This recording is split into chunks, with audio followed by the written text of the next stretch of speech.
Hi எல்லோரும் எப்படி இருக்கீங்க? நம்ம இன்றைக்கி பயங்கர ப்ரோட்டீன் ரிச் தோசை 2 டைப் பார்க்க போகிறோம்.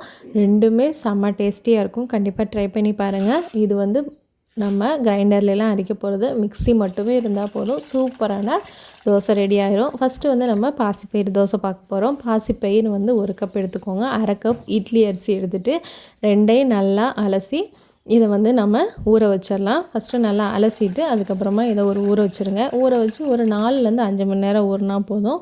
இது வந்து நல்லா ஊறிடும். இப்போ பாருங்கள், நான் ஒரு 4-5 மணி நேரத்துக்கு அப்புறம் எடுத்தால் இந்த மாதிரி நல்லா பாசிப்பயிறு சாஃப்டாக இருக்கும். இந்த அளவுக்கு சாஃப்டானால் போதும், நம்ம அரைக்க ஆரம்பிச்சிடலாம். பாசிப்பயிறு ஊறலைன்னா உங்களுக்கு அரையாது, கொரன்னு இருக்கும். அதனால் நல்லா ஊற வச்சுக்கோங்க. இப்போ ஒரு மிக்ஸி ஜார் எடுத்துகிட்டு நம்ம ஊற வச்சுருந்த பாசிப்பயிறு அரிசி ரெண்டையுமே ஒரு மிக்ஸி ஜாரில் சேர்த்துக்கலாம். அந்த தண்ணியோடு ஊற்ற வேணாம், ஏன்னா தண்ணி வந்து புளிச்சிரும். அதனால் தண்ணி தேவையில்லை. நம்ம ஊற வச்ச தண்ணியை விட்டுட்டு புது தண்ணி சேர்த்துக்கலாம். இப்போ இதோட ஒரு டீஸ்பூன் சீரகம், ஒரு சின்ன துண்டு இஞ்சி, ஒரு 5-6 பச்சை மிளகா நீங்கள் காரத்துக்கு தகுந்த மாதிரி சேர்த்துக்கலாம். கொஞ்சமாக கொத்தமல்லி இலை எல்லாத்தையும் சேர்த்துட்டு இதோட நம்ம மாவுக்கு தேவையான அளவு உப்பு, நான் ஒரு 1/2 டீஸ்பூன் அளவுக்கு கல்லுப்பு சேர்த்துருக்கேன். அதோட ஒரு 1/4 கப் அளவு தண்ணி சேர்த்துக்கோங்க. தண்ணி நிறையா சேர்த்துனிங்கன்னா அரைக்கிறதுக்கு ஈஸியாக இருக்காது, கொரன்னு ஆயிரும், சரியாக அரைப்படாது. அதனால் கொஞ்சம் கொஞ்சமாக தண்ணி ஊற்றி இந்த மாதிரி நல்லா சாஃப்டாக அரைச்சிக்கோங்க. நல்லா சாஃப்டாக அரைச்சிங்கன்னா தான் தோசை வந்து நல்லா மொறுன்னு லேசாக வரும்.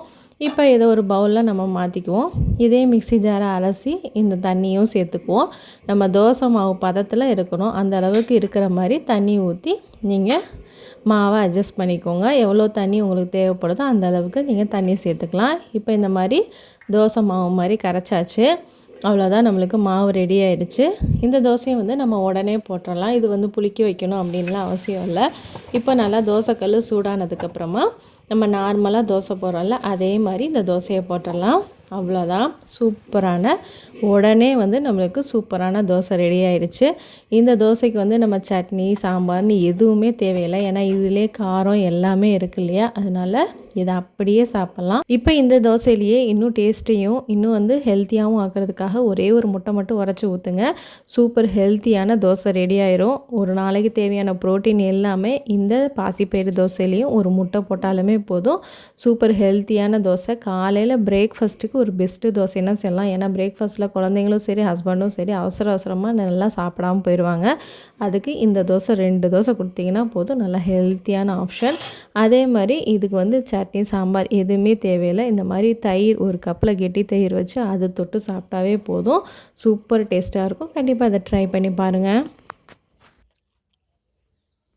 அடுத்தும் பார்த்திங்கன்னா ரொம்ப சூப்பரான ஹெல்த்தியான தோசை தான் பார்க்க போகிறோம். இதுக்கு வந்து 1 கப் அளவு கருப்பு சுண்டல், 1/2 கப் அளவு பாசிப்பயிறு, 1/4 கப் அளவு உளுந்தம்பருப்பு, 1 டீஸ்பூன் வெந்தயம், இது எல்லாத்தையும் நல்லா கழுவிட்டு நம்ம ஊற வச்சுருவோம். இது சுண்டல் ஊறதுக்கு பார்த்திங்கன்னா டைம் எடுத்துக்கும். அதனால் கிட்டத்தட்ட ஒரு 6லேருந்து 7 மணி நேரம் நல்லா ஊற வச்சுக்கோங்க. சுண்டல் கொஞ்சம் சாஃப்டாகிற அளவுக்கு ஊறணும், அப்போ தான் அரைச்சோம்னா ஈஸியாக அரையும். இப்போ ஒரு மிக்ஸி ஜார் எடுத்துகிட்டு அதில் நம்ம ஊற வச்ச சுண்டல், பாசிப்பயிறு எல்லாத்தையும் நம்ம சேர்த்துக்கலாம். இதுலேயும் வந்து அந்த ஊற வச்ச தண்ணி சேர்த்த தேவையில்லை. நம்ம நார்மல் ப்ளைன் வாட்டர் சேர்த்து இந்த மாதிரி நல்லா அரைச்சி எடுத்துக்கோங்க. இதுவும் வந்து நல்லா சாஃப்டாக அரைச்சிக்கணும். இப்போ இதை ஒரு பவுலில் மாற்றிட்டு நல்லா தண்ணி ஊற்றி நம்ம தோசை மாவு பதத்துக்கு இதையும் கரைச்சிக்கணும். இப்போ இதுக்கு தேவையான அளவு உப்பு சேர்த்துக்கலாம். நான் வந்து 1 டீஸ்பூன் அளவுக்கு கல் உப்பு சேர்த்துறேன். உப்பு சேர்த்ததுக்கப்புறமா இதை நல்லா கையில் கரைச்சி எடுத்துக்கோங்க. கரைச்சிட்டு இதை அப்படியே 1/2 மணி நேரம் ஊற வச்சிடணும். அப்போ தான் வந்து தோசையில் பச்சை வாசனை இருக்காது, தோசை நல்லா மொறுன்னு நல்லா சகப்பாக வரும். நீங்கள் வந்து 1/2 மணி நேரத்துக்கு மேலே இதை வந்து ஊற வைக்க வேண்டாம். ஏன்னா வச்சிங்கன்னா வந்து சுண்டலோட கசப்பு தன்மை வந்து தோசை வந்து கசப்பாயிரும். அதனால் 1/2 மணி நேரத்துக்கு மேலே ஊற வைக்க வேண்டாம். 1/2 மணி நேரத்துக்கு மேலே வைக்கிற மாதிரி இருந்தால் நம்ம ஃப்ரிட்ஜில் வச்சிடலாம். இப்போ அதுக்கப்புறம் தண்ணி ஊற்றி தோசை மாவு மாதிரி கரைச்சிட்டு இதை வந்து நார்மல் நம்ம தோசை ஊற்றுற மாதிரி ஊற்றிட வேண்டியதுதான். அவ்வளோதான், சூப்பரான தோசை நல்லா கிறிஸ்பியாக மொறுன்னு செவன்னு நல்லா தோசை வரும். இந்த சுண்டலே சாப்பிட மாட்டேன்னு அடம்பிடிக்கிற குழந்தைங்களுக்கெல்லாம் இது வந்து பெஸ்ட்டு ஆப்ஷன். நம்ம சுண்டல் போட்டிருக்கிறதே தெரியாது, அதோட டேஸ்ட்டு ஃப்ளேவர் எதுவுமே இதில் வந்து வராது. நம்ம நார்மல் தோசை சாப்பிட்ற மாதிரி தான் இருக்கும். இதுக்கு வந்து நல்ல ஒரு கார சட்னி இல்லை தேங்காய் சட்னி வச்சு சாப்பிட்டு பாருங்கள், செம்மையாக இருக்கும். கண்டிப்பாக இதை ட்ரை பண்ணி பாருங்கள். ஒரு ஹெல்த்தியான தோசை உங்கள் குழந்தைங்களுக்கோ உங்கள் வீட்டில் இருக்கவங்களுக்கோ உங்கள் குடும்பத்துக்கோ கொடுக்கணுன்னா கண்டிப்பாக இந்த 2 தோசையுமே நல்ல பெஸ்ட்டு தோசைன்னு சொல்லலாம். 2டையும் ட்ரை பண்ணி பார்த்துட்டு உங்களோட ஃபீட்பேக்கை கமெண்ட் செக்ஷனில் சொல்லுங்கள். உங்கள் எல்லோரையும் இன்னொரு இன்ட்ரெஸ்டிங்கான வீடியோவில் சந்திக்கிறேன். Take care, bye bye.